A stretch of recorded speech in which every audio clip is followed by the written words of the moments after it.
नमस्कार दोस्तों, मैं रीनू अंशुल एक बार फिर हाजिर हूँ अपनी नई कहानी के साथ। और कहानी है वॉकिंग पार्टनर।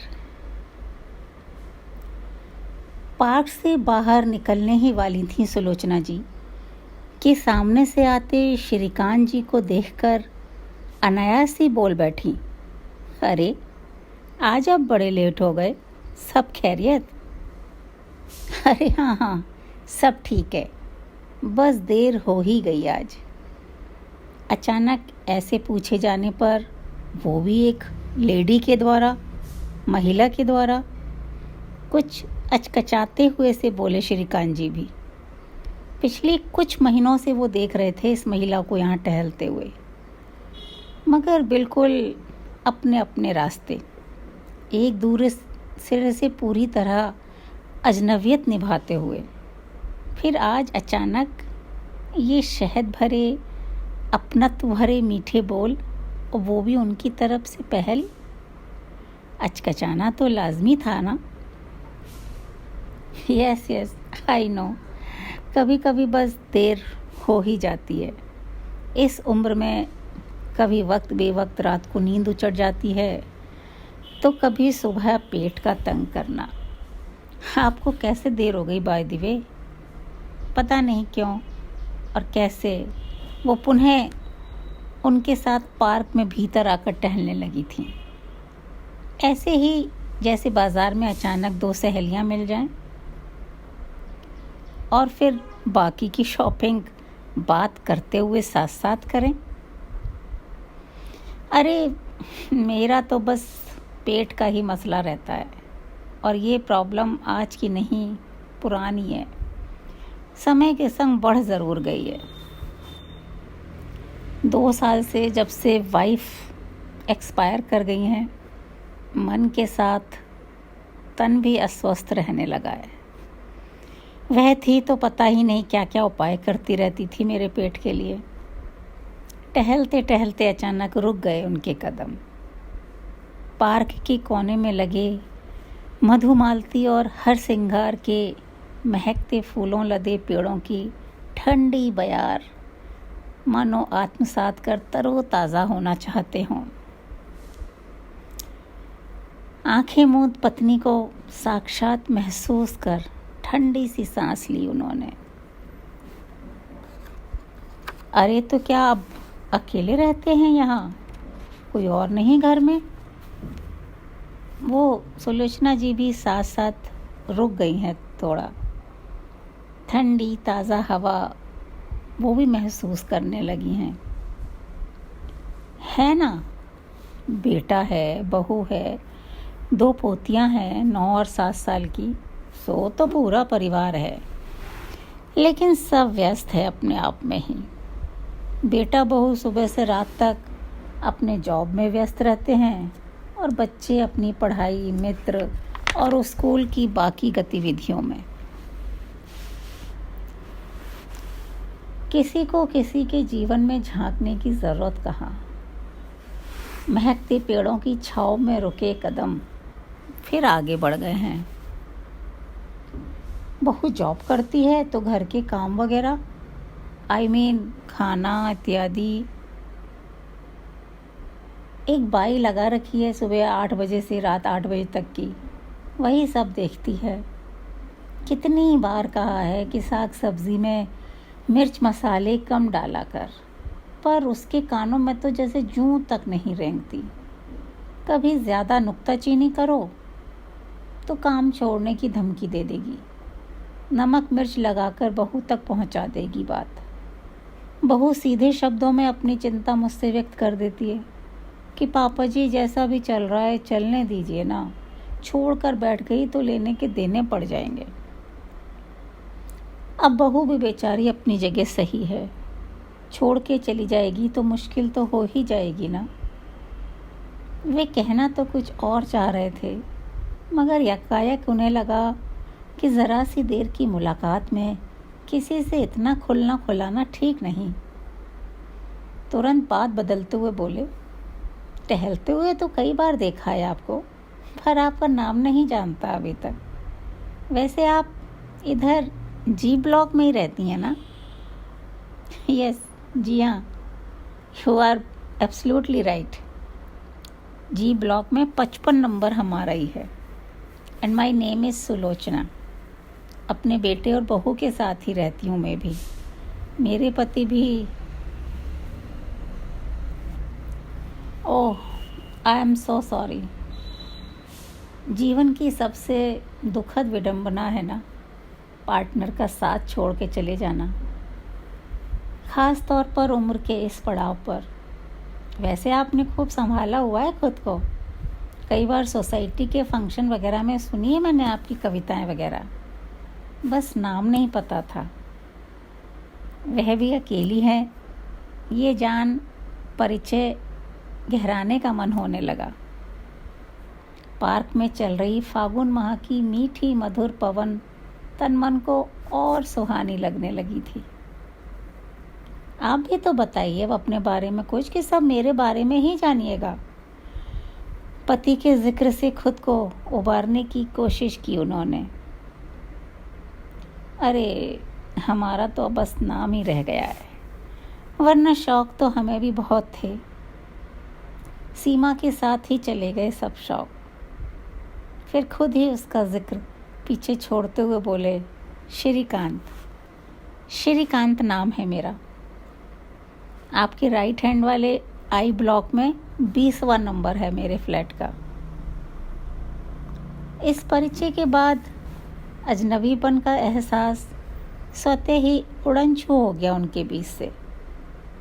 टहलते टहलते दोनों अब सहज होकर बात करने लगे थे। हालात एक से हों तो शायद मन मिलने में वक्त नहीं लगता। ज़रा सी देर में कितनी ही बातें हो गईं, घर परिवार की, बच्चों की, सोसाइटी की, लोगों की, पड़ोसियों की, कुछ अपनी, कुछ दूसरों की। आधा पौन घंटा और टहल ली सुलोचना जी, उन्हें पता ही नहीं चला। अचानक बजती मोबाइल की घंटी से बातों का तारतम्य टूट गया। उनकी बहू का फ़ोन था। बेचारी घबरा गई कि आज मम्मी जी कहाँ रह गईं। रोज़ तो इस वक्त तक आ जाती हैं वॉक करके। उन्होंने बता दिया उसे कि वो आ रही हैं अभी। उनकी बातों का अंदाज़ा लगाकर श्रीकांत जी कहे बिना न रह सके। बोले, बहुत बढ़िया बहू है आपकी, कितनी फिक्र है उसे आपकी। हाँ, सचमुच ईश्वर की बड़ी कृपा है। जवाब देते देते मन ही मन फुसफुसाई। बढ़िया? हाँ, बढ़िया तो है। सुबह से रात तक अगर हर चीज़ बिना कहे हाथ में दे दे तो अच्छी तो है ही ना बहू। बाकी मन और फुर्सत तो उसके पास भी नहीं अपनी सास के पास बैठने, सुनने, समझने की। उनकी ज़रूरत की चीज़ उन्हें थमाकर वो ऐसे भागती है मानो वो ज़बरदस्ती उसे अपने पास बिठा लेंगी। ज़बरदस्ती, माई फुट। उन्होंने हमेशा खुद पर भरोसा किया है, हर काम अपने बलबूते किया है। पति थे तब भी और अब नहीं है तब भी। पति सरकारी नौकरी में थे तो मिलने वाली फैमिली पेंशन उनके लिए बहुत है। साथ ही बहुत मिलनसार हैं, सो सोसाइटी में अपना पूरा ग्रुप वगैरह भी है उनका। हर किसी के सुख दुख में साथ देने को हमेशा तैयार रहती हैं। कई किट्टी वगैरह भी डल गई हैं आपस में। कहीं पूजा पाठ से संबंधित किट्टी है तो कहीं मौज मस्ती की। उनकी ये मस्त रहने की आदत उनके पति को भी बहुत अच्छी लगती थी। उन्होंने कभी भी उन्हें कुछ करने से नहीं रोका, अपितु प्रोत्साहित ही किया हमेशा। जाने से पहले कई साल दिल के मरीज़ भी रहे। अक्सर उनसे कहते, सुलोचना, तुम अपने ये बिंदास जीने के अंदाज को छोड़ना नहीं कभी। पूरी तरह जीना अपने जीवन को हमेशा। मेरे बाद भी बाकी लोगों को भी खुश रहने को प्रेरित करना हमेशा, जीने को। सौभाग्य से बेटे में भी यही आदतें थीं। उसने भी उन्हें कभी कुछ करने से नहीं रोका। शायद इसलिए भी बहू उनकी हर बात को जी मम्मी जी कहकर अंगीकार कर लेती थी। चाहे उसे सही लगे या ना लगे। पर एक बात थी उसकी तारीफ की, उसने कभी भी बदमिजाजी नहीं की सास के आगे। चला जाए जी, अब तो बहू का फ़ोन भी आ गया है, मेरी चाय और बिस्किट का वक्त हो गया है। बातों में तो मैं पता ही नहीं चला वक्त कहाँ चला गया। आज तो डबल वॉक हो गई मेरी। और हाँ, कल सुबह आऊँगी तो आपके लिए पेट के लिए बढ़िया सा चूरन बना कर लाऊंगी। देखिएगा, आपकी समस्या बिल्कुल भाग जाएगी। अरे आप क्यों परेशान होती हैं सुलोचना जी, ठीक हो जाएगा अपने आप। मुझे तो इसे सहने की आदत हो गई है। वैसे आपसे मिलकर बहुत अच्छा लगा, साथ में वॉक भी अच्छी हो गई। मैं तो यहाँ शाम को भी आ जाता हूँ। छोटे छोटे बच्चों से भरा होता है पार्क शाम को, बहुत अच्छा लगता है बच्चों के बीच। आपको नहीं देखा शाम को कभी? शाम को तो नहीं सोचा कभी निकलने को। घर पर दोनों बच्चे होते हैं, थोड़ा बहुत बस उनके संग लगी रहती हूँ। कौन बड़ी बात है, मन करा तो शाम को भी आ जाऊँगी। ये कहकर वो उन्हें बाय कहकर जल्दी से बाहर निकल आईं और अपने घर की तरफ चल दी। श्रीकांत जी उन्हें जाते हुए देखते रहे। टहलने के बाद आए पसीने पर ठंडी ठंडी हवा बहुत सुहा रही थी। 5-7 मिनट बाद वो भी पार्क से बाहर निकलकर घर की तरफ मुड़ लिए। मन कुछ हल्का होने लगा था। यूँ तो टहलते वक्त कोई ना कोई रोज़ ही कंपनी दे देता था, गपशप भी बराबर चलती रहती थी, मगर आज की फ्रेशनेस की बात ही अलग थी। आज की तरह तो उन्होंने कभी भी किसी महिला से बात नहीं की थी, ना सीमा के सामने और ना ही कभी उसके बाद। बल्कि आज तो पहल उन्हीं की तरफ से थी। इस ख्याल मात्र ही से उनमें खुशी और उत्साह भरा जा रहा था कि किसी को उनके आने न आने का ख्याल भी था। वरना वो तो सोचते थे कि वो एक गुलिस्तां का ऐसा उजड़ा पौधा है जिस पर कोई भूले से भी पानी का छिड़काव नहीं करेगा कभी। उस दिन घर पहुंचकर बाई का बनाया बेस्वाद नाश्ता और खाना भी स्वादिष्ट लगा उन्हें। उस दिन उनका पेट भी आश्चर्यजनक रूप से बिल्कुल ठीक रहा। शाम को पार्क जाने का बेसब्री से इंतज़ार करने लगे। न जाने क्यों उन्हें लग रहा था कि सुलोचना जी भी ज़रूर आएंगी। इधर सुलोचना जी भी दैनिक कामों से निपटकर श्रीकांत जी के लिए चूरन बनाने बैठ गई। काली जीरी, हरड़, अजवाइन, मेथी, काला नमक और भी ना जाने क्या क्या सामान उन्होंने बहू से निकालने को कहा, तो ना चाहते हुए भी बहू बिना कहे ना रह सकी। बोली, मम्मी जी अभी तो चूरन बना रखा है अपना, ख़त्म हो जाए तब बना लीजिएगा। अरे अपने लिए नहीं बना रही, आज पार्क में श्रीकांत जी मिल गए थे, यहीं आई ब्लॉक में रहते हैं, पेट की समस्या से जूझ रहे हैं। सो मैंने सोचा कि अपना ये जादुई चूरन उन्हें भी बना दूं। अच्छा ही है ना कि हमारे हाथों किसी का भला हो जाए। जी मम्मी जी, कहकर बहू अपने कामों में लग गई। इससे ज़्यादा उसे और कुछ कहना ही नहीं था। सुलोचना जी ने चूरन उसी शाम पार्क में पहुंचा दिया। साथ ही अधिकारपूर्वक ताकीद भी कर दी कि उनको कभी भी किसी भी चीज़ की ज़रूरत हो या किसी चीज़ के खाने का मन करे तो सकुचाएं नहीं, बेझिझक कह दें, वो बना देंगी। ऐसा ही होता है आपस में। सो बस हुआ ये कि उस दिन की पहली वॉक के बाद श्रीकांत जी और सुलोचना, उन दोनों की वॉक बढ़ती ही चली गई, साथ ही आत्मीयता भी।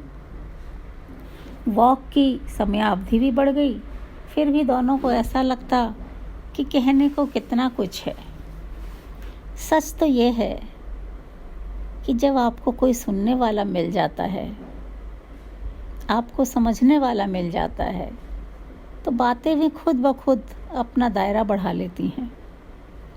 सुबह तो नहीं, लेकिन शाम को सुलोचना जी के हाथों में अवश्य ही अपने नए बने मित्र के लिए, या ये कह लो कि उनके वॉकिंग पार्टनर के लिए, कुछ न कुछ ज़रूर होता। कभी घर की बनी खीर, कभी गाजर का हलवा, कभी खस्ता कचौड़ी, तो कभी बेसन का ढोकला। वॉक के बाद पार्क में बनी बेंच पर बैठकर वो अपने संग लाए उस छोटे से स्टील नुमा टिफ़िन को उन्हें पकड़ा देती। वे खाते और तारीफ़ों के ढेरों पुल बांधते रहते। इस नई दोस्ती के बंधन में बंद दोनों का ही बोरिंग जीवन तरोताज़ा हो उठा था। ऐसे ही जैसे पतझड़ के मौसम के बाद खिले खिले नए पत्तों से वन उपवन महक उठता है। सुस्त पड़ी फिजाएं गुनगुना उठती हैं। जी भर कर किसी से अपने मन की कह लेने से तन भी तंदुरुस्त हो उठा था और मन भी।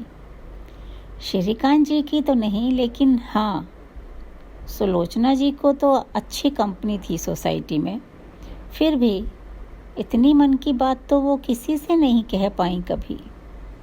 सबके ही अपने बहू बेटियों के झगड़े थे, किससे कहो। श्रीकांत जी के घर पर तो उनका ये फ़र्क महसूस करने वाला कोई नहीं था। मगर हाँ, इधर सुलोचना जी की बहू उनमें आए इस बदलाव को बखूबी महसूस कर रही थी। उसके मन में कई बार आया भी कि वो अपने पति से अपना एहसास साझा करे, मगर बस पता नहीं क्या सोचकर टाल गई। फिर फालतू आ बैल मुझे मार, उसके लिए तो यही बड़े सुकून की बात थी कि मम्मी जी ने अब उसे बात बात पर झड़कना और तंज कसना बंद कर दिया था। समय बस यूं ही खुशनुमा हवा के झोंके के माफिक उड़ता सरकता रहा। अब इन दिनों सोसाइटी में कोई फंक्शन इत्यादि होते तो उन्हें अक्सर संग संग उठते बैठते, आते जाते, गप्पे मारते देखा जाता। साथ के कुछ अकेले थकेले पड़े लोगों को कुछ जलन सी भी होती,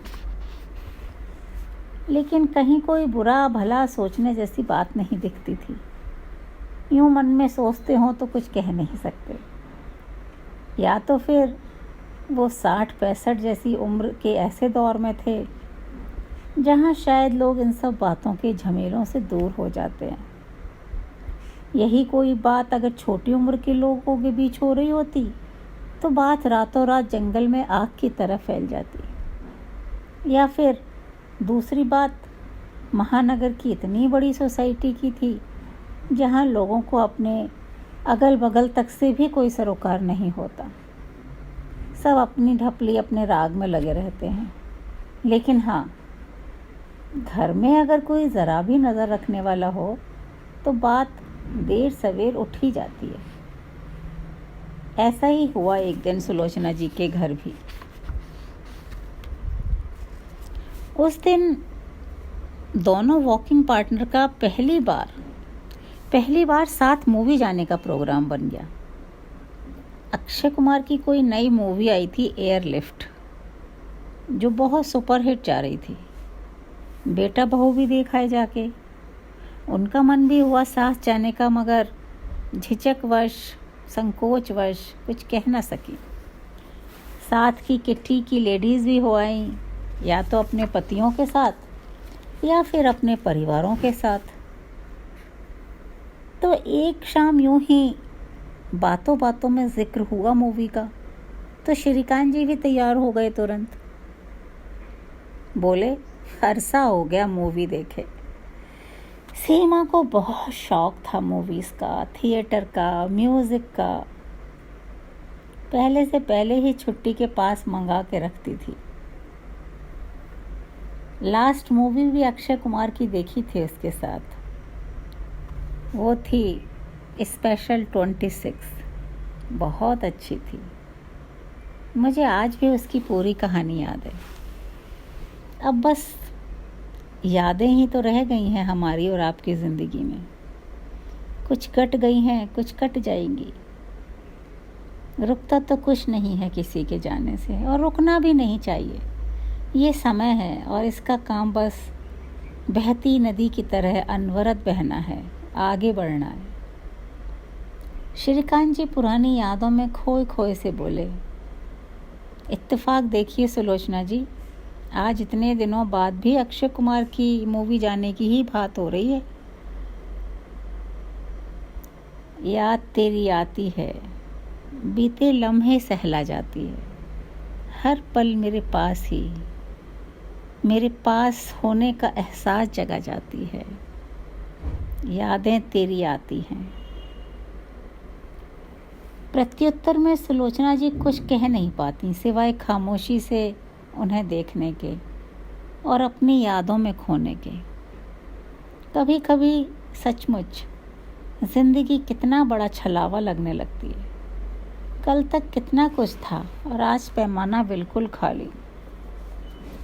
कल जितनी छोड़ दिया करते थे मैं खाने में, आज गोया कि आज उतनी भी नहीं है पैमाने में। तन्हाइयों के भयावह समंदर में हिचकोले खाते वो दोनों एक दूसरे के भावों को समझते, महसूसते, जीते, अगले दिन के दोपहर के शो के लिए मिलने का वादा कर अलग हुए। तय हुआ कि अगले दिन 11:30 के आसपास वो अपनी गाड़ी से सुलोचना जी को पिक करेंगे। सुलोचना जी ने कहा भी कि अरे ओला या उबर हायर कर लेंगे, कन्वीनियंट रहता है आजकल तो। मगर उन्होंने कहा कि नहीं, गाड़ी ही निकाल लेंगे। कब से निकली ही नहीं है उनकी गाड़ी।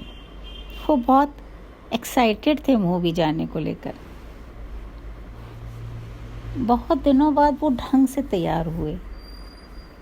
याद नहीं लास्ट कब तैयार हुए थे, कब सोसाइटी से बाहर निकले थे। ज़रूरत ही नहीं पड़ी। किसी चीज़ की ज़रूरत होती तो बेटे बहू से कह देते, या फिर जाते तो कहाँ जाते अकेले। दूसरी तरफ बात थोड़ी डिफरेंट थी। वह कभी कभार अपनी सोसाइटी की सखी सहेलियों के साथ इधर उधर हो आया करती थी।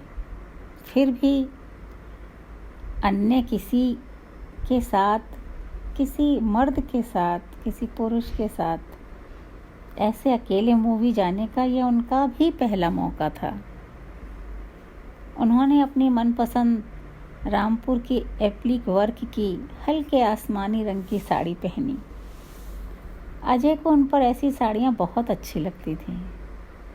तैयार होते वक्त पता नहीं क्यों उन्हें कुछ अजीब सा लगा, लेकिन दूसरे ही पल उन्होंने अपने ख्यालों को झटक दिया।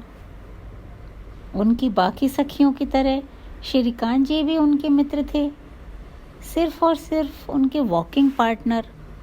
पुरुष थे तो क्या हुआ। उम्र के इस अवस्था में भी यही सब सोचकर अपना मन मारेंगे क्या। उनसे अपने मन की कहकर मित्रों जैसी ही आत्मीयता होती थी। उन्होंने बिंदास जीने की अपने पति के चाह को याद किया और फिर उत्साह से तैयार होने लगी। बिल्कुल 11:30 बजे गाड़ी का हॉर्न सुनाई पड़ा तो लॉबी में सब्जी काट रही बहू को बताते हुए बोली, श्रीकांत जी के साथ एयरलिफ्ट जाने का प्रोग्राम बन गया है। पास ही में जो पीवीआर है ना, उसी में जा रहे हैं। हॉर्न दोबारा बज उठा। वो तेज़ी से बहू के चेहरे पर आते जाते भावों से बेखबर अपने ब्लैक क्लच को सही से राइट हाथ में दबाकर बाहर निकल आई। बहू हतप्रभ सी उन्हें ताकती रह गई। उसे लगा कि अब तो उसे रजत को सब बता देना चाहिए। पानी को सिर के ऊपर से निकलता नजर आ रहा है। छिटकते बुलबुलों ने बहू को चिंतातुर बना दिया। सो शाम को जब रजत घर आया तो बहू ने अगला पिछला सब उड़ेल दिया। यूं तो वह भी काफ़ी आज़ाद ख्याल का था और उसके नज़र में अपनी माँ से बढ़कर कोई नहीं था। फिर भी ये सब जानकर तो उसे भी अच्छा नहीं लगा। ये क्या बात हुई भला? मूवी जाने का इतना ही मन था तो उन लोगों के साथ चलती, यूं किसी बाहर वाले के साथ, और वो भी एक आदमी के साथ। लोग क्या कहेंगे, या अब तक पीठ पीछे कहते भी रहे हों तो क्या पता।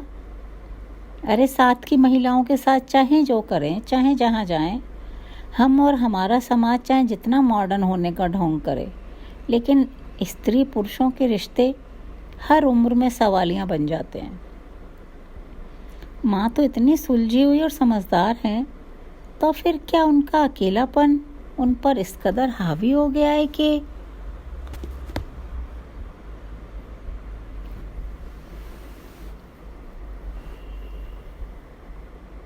रजत गुस्से और क्षोभ में इधर उधर चहलकदमी करने लगा।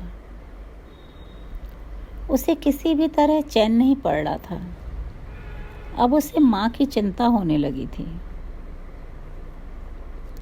पत्नी भी उसके गुस्से से भयभीत हो विचार करने लगी कि व्यर्थ ही उसने उसके कानों में उसकी माँ की बात डाली। चलने देती जैसा चल रहा था, कुछ हो थोड़ा ही ना जाता। अब पता नहीं उसका पति क्या क्या कहेगा अपनी माँ से, और फिर वो सारी भड़ास उससे निकालेंगी। पूरे घर में बेचैनी से इधर उधर भटकते विचरते रजत अपनी माँ के कमरे में जाके ठहर गया। एक अनजाना सा सूनापन और खामोशी पूरे कमरे में चस्पा थी। पता नहीं क्यों आज वो डर गया। ना जाने कितने समय के बाद वो माँ के कमरे में आया था आज। पता नहीं कितना समय हुआ उसने माँ के बेड के किनारे बैठ उनसे बातें की थी। उनके हाथों में अपने हाथों को ले उन्हें सहलाया था, उन्हें अपने करीब होने का एहसास दिलाया था।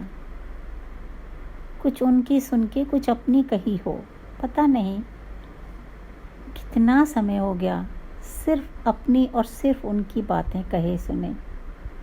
वो तो बस पत्नी से अपनी माँ का ध्यान रखने भर की कहे अपने कर्म और फर्ज की भरपाई समझता रहा।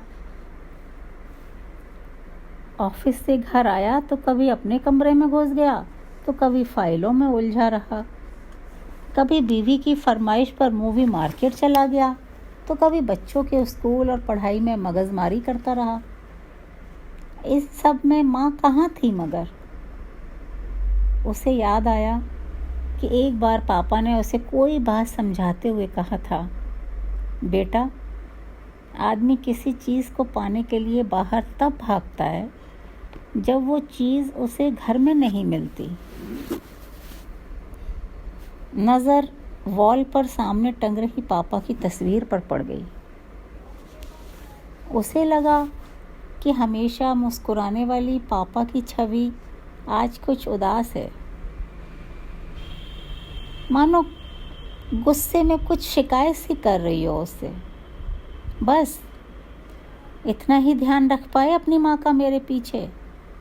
तुमसे ऐसी उम्मीद नहीं थी मुझे रजत। रजत को अपनी गलती का एहसास हो रहा था। पापा की तस्वीर को ताकते उसने उनसे और खुद से कुछ वादा किया। उसे लगा कि सहसा पापा फिर सजीव हो मुस्कुरा उठे हो। उन्हें मुस्कुराते देख वो भी जैसे पुनः जी उठा। तभी बाहर से पत्नी की आवाज़ सुनाई पड़ी, अरे मम्मी जी आ गई हैं आप? कैसी लगी वो भी? बहुत देर हो गई आपको। तुरंत ही माँ के कमरे से बाहर निकल रजत पत्नी के प्रश्नों पर विराम लगाता हुआ बोला, आप क्या माँ से पूछताछ ही करती रहोगी या कुछ चाय पानी भी लाओगी उनके लिए? जी जी लाती हूँ बस, कहकर हैरत में पड़ी पत्नी सास के लिए चाय बनाने रसोई की तरफ मुड़ ली और उसका पति अपनी माँ से गपशप में मशगूल हो गया। आजकल सुलोचना जी के वॉकिंग टाइमिंग्स बिल्कुल बदल गए हैं। अपनी सेहत के बहाने उनका बेटा सुबह की वॉक में उन्हें अपने साथ ले जाता है, तो शाम को उनकी बहू। इन सब के बीच वॉकिंग पार्टनर का फ़िलहाल तो कुछ अता पता नहीं है। लेकिन सुलोचना जी अभी किसी से कुछ कह नहीं रही। वे सब समझ भी रही हैं और महसूस भी कर रही हैं। इंतज़ार कर रही हैं तो बस इस बात का कि देखें बेटा बहू कब तक अपने धर्म कर्म को निभा उन्हें समय दे पाते हैं। घर गृहस्थी के बीच उन पर समय है ही कहाँ। बुज़ुर्गों का अपना मन लगाने का इंतज़ाम तो खुद ही करना पड़ता है ना। पर हाँ, फ़िलहाल बेटे बहू की उनका मन लगाने की कोशिशें उन्हें बहुत सुखद लग रही हैं। कहे कुछ भी लो चाहें, ये चमत्कार है तो उनके वॉकिंग पार्टनर की वजह से ही। वो सोचती हैं और मुस्कुराकर बेटे के साथ लूडो खेलने लग जाती हैं। बहू ने वहीं लॉबी में एफएम रेडियो लगा दिया है। उस पर बड़ा ही सुंदर पुराना गीत बज उठा है। आज फिर जीने की तमन्ना है, आज फिर मरने का इरादा है। गाना शायद सुलोचना जी की पसंद का भी है। अपनी गोटी आगे बढ़ाते हुए वो भी गुनगुना उठी हैं। आज फिर जीने की तमन्ना है, आज फिर मरने का इरादा है। तो आज की कहानी वॉकिंग पार्टनर बस यहीं तक दोस्तों। अगली कहानी के साथ, अगली कविता के साथ या फिर अगली शायरी के साथ मैं रीनू अंशुल पुनः हाजिर होती हूँ। तब तक अपना ध्यान रखिए, अपनों का ध्यान रखिए। Thank you very much. Take care. नमस्कार।